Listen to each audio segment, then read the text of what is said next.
మనకి ఇది బయోచార్ అంటే మనకి ఆక్సిజన్ లేకుండా మండించింది ఏదైనా కూడా మనకి బయోచార్ కింద ఉపయోగపడదు. ఆక్సిజన్ లేకుండా మండించాలి. ఈ ఓపెన్ మనకు హోటల్లోనూ లోపల ఆక్సిజన్ లేకుండా మండిస్తారు కదా, ఇది మనకు ఉపయోగపడుతుంది. లేదంటే జిమా చెట్లు కొమ్మలు కానీ లేదంటే పామాయిల్ ఆకులు కానీ ఏదైనా ఆకులు ఆక్సిజన్ లేకుండా మండించాలి. ఆక్సిజన్ లేకుండా అంటే మనకు ఎగ్జాంపుల్ ఇప్పుడు ఇదే ఉంది, జీడిమాడి పొలాలే ఉన్నాయి. దీన్ని మనం దాన్ని బయోచార్ కింద మార్చాలంటే ఈ ఎండిపోయిన కొమ్మలు తీసుకుని ఫస్ట్ మన కింద ఏం చేస్తామంటే ఒక 3 అడుగులు వెడల్పు 5 అడుగులు పొడవు 1 అడుగులో 2 అడుగులు లోతు బొగ్గులు కాల్చే విధానం తీసుకుని అందులో వేసి పైన ఏం చేస్తామంటే డైరెక్ట్ ఆక్సిజన్ తగలకుండా దానికి ఒక రేకు లాంటిది ఏదైనా కప్పుతాం. పైన కప్పి దాని కింద దాన్ని అంటిస్తాం. అప్పుడు ఏమవుతుంది, ఆక్సిజన్ లేకుండా ఆక్సిజన్ మండుతుంది. అది మనకి దాన్ని బయోచార్ కింద ఉపయోగించుకుంటాం. ఆ బొగ్గులు మనం ఇప్పుడు ఉదాహరణకి 100 కేజీలు బయోచార్ తయారు చేయాలనుకుంటే కనుక 70 కేజీలు ఘనజీవామృతం, చివికిని పెంట లేదండి, ఘనజీవామృతం 70 కేజీలు పనిచేయదు. అది అంటే అది మొత్తం తెల్లగా అయిపోద్ది, మొత్తం మండిపోద్ది, ఏముండదు. కర్బనం ఉంటుంది. ఈ విధంగా ఆక్సిజన్ లేకుండా కనిపించాలండి, నల్లగా ఉండాలి. 70 కేజీలు మనం ఘనజీవామృతం వచ్చే బూడిద పనిచేయదు. ఇది బయోచార్ బొగ్గు పొడి 30 కేజీలు మామూలుగా మనం తయారీకి పెట్టుకుంటాం. 100 కేజీలు ప్రిపరేషన్ బొగ్గు పొడి 30 కేజీలు. తర్వాత మనకి ఫిష్ అమినో యాసిడ్ చేప బెల్లం లీటరు, పంచగవ్య లీటరు.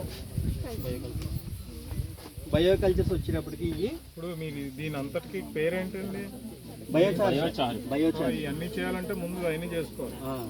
పంచగవ్య చేయాలి, ఫిష్ అమినో యాసిడ్ చేయాలి.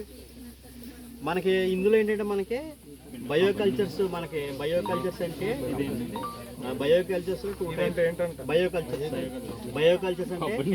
Azotobacter, phosphobacter, zinc, iron, sulphur, magnesium, NPK, seaweed extract, ఇవన్నీ కూడా మొత్తం 15 రకాలు ఉంటాయండి.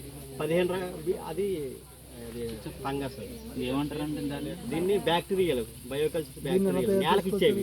దీన్ని తయారు చేసే విధానం ఏంటంటే మనకి ఇప్పుడు 2 టైప్స్ ఉంటాయి బయోకల్చర్లో. ఒకటి ఫంగస్లో, 2 బ్యాక్టీరియాలు.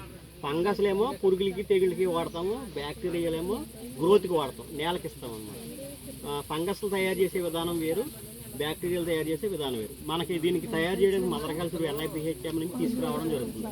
అది రైతు వారీగా మన వంటగదిలోనే ఈ బయోకల్చర్స్ అనేది రైతు స్థాయిలో తయారు చేసుకోవచ్చు. కుక్కర్తో తయారు చేసుకోవచ్చు. అది చెప్తాను మీకు, రేపు క్లాస్ ఉంటుంది కదా, అందులో మీకు వివరంగా చెప్తాను. ఇది ఈ 15 రకాలు కూడా, ఈ 15 రకాలు కలిపింది 15 లీటర్లు తీసుకోవాలి.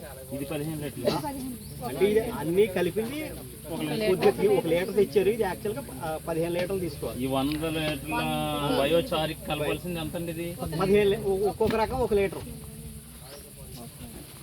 మీరు 70 కేజీలు ఘనజీవామృతం 1 లీటర్ 1 లీటర్ కలపాలండి. 1 లీటర్ బయోనాక్సిలెంట్ అన్నారు. 15 రకాలు, ఇవన్నీ 15 రకాలు అన్ని కలిపి ఈ 15 రకాలు కలుపుకోవాలి. Azotobacter, phosphobacter, zinc, iron, sulphur, magnesium, NPK, seaweed extract, VAM కూడా కలుపుతాం. ఇవన్నీ కూడా లిక్విడ్ ఫామ్లో ఉంటాయి. మనకు బయట మామూలుగానే దొరికి పౌడర్ ఫామ్లో ఉంటుంది, ఇది లిక్విడ్ ఫామ్లో ఉంటుంది. ఇవన్నీ కలుపుకోవాలి మనం. మళ్ళీ మన లోకల్గా ఎరువులు, పురుగు మందులు వాడండి. మట్టి 1 కేజీ లోకల్గా కాదు, పుట్టమట్టి అయినా పర్లేదు. పుట్టమట్టి అన్ని చోట్ల ఉండదు కదా, పుట్టమట్టి లేకపోతే ఎరువులు, పురుగు మందులు వాడండి. లోకల్ మట్టి 1 కేజీ.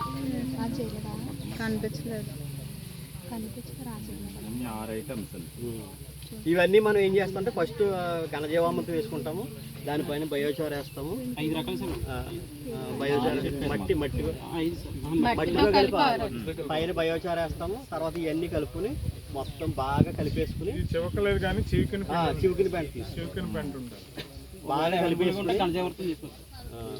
బాగా కలిపేసుకుని దానికి మళ్ళీ దాన్ని పోగు దగ్గరగా కొద్దిగా పోగు పెట్టుకుని పైన ఏదైనా ఆకులు లాంటివి, కొబ్బరి ఆకులు కానీ, సామాన్ ఆకులు కానీ పెట్టి ఒక 5-7 డేస్ అలా ఉంచాలి. అప్పుడు ఏమవుతాయి అంటే ఇందులో ఉన్న అన్నీ కూడా దాని అంతా కూడా మల్టిప్లికేషన్ అవుతాయి. మల్టిప్లికేషన్ అయ్యి మనం దాన్ని వేసుకోవచ్చు. దేనికి వేసుకోవాలి? మనకి పంటకి ఏ పంటకి దేనికి వాడుతున్నారు ఇది? మనకి ఏ క్రాప్స్ కి వాడుతున్నారు? ప్యాడీకి వేసుకొచ్చాడు 1 ఎకరానికి 200 కేజీలు వాడతాం. ఇది మనకు 1 ఎకరానికి అంటే హార్టికల్చర్లో అయితే కోకోపీట్ కూడా వేసుకోవాలి. హార్టికల్చర్ అయితే కోకోపీట్ ఎకరానికి 200 200 కేజీలు వేసుకోవాలి. వన్ టైం యూజెస్ అండి, ఒకసారి వేసుకుంటే సరిపోతుంది. క్రాప్ పీరియడ్ లో క్రాప్ పీరియడ్లో కదండి, మామూలుగా సాయిల్కి ఒకసారి యూజ్ చేసుకుంటే సరిపోతుందని చెప్తున్నారు. 100 సంవత్సరాల వరకు వేయని అవసరం లేదు. అయితే బాగుంది. కంపల్సరీ చేయించాలి అందరూ చేస్తారు. ఇదండి తమ్ముడు వేసుకోవచ్చు. ఇంకా జీవితకాలం అంటే ఇది లైఫ్ పీరియడ్, లైఫ్ లాంగ్ ఆ పంటకాలం అదిగో మళ్ళీ అక్కడికి వచ్చారు.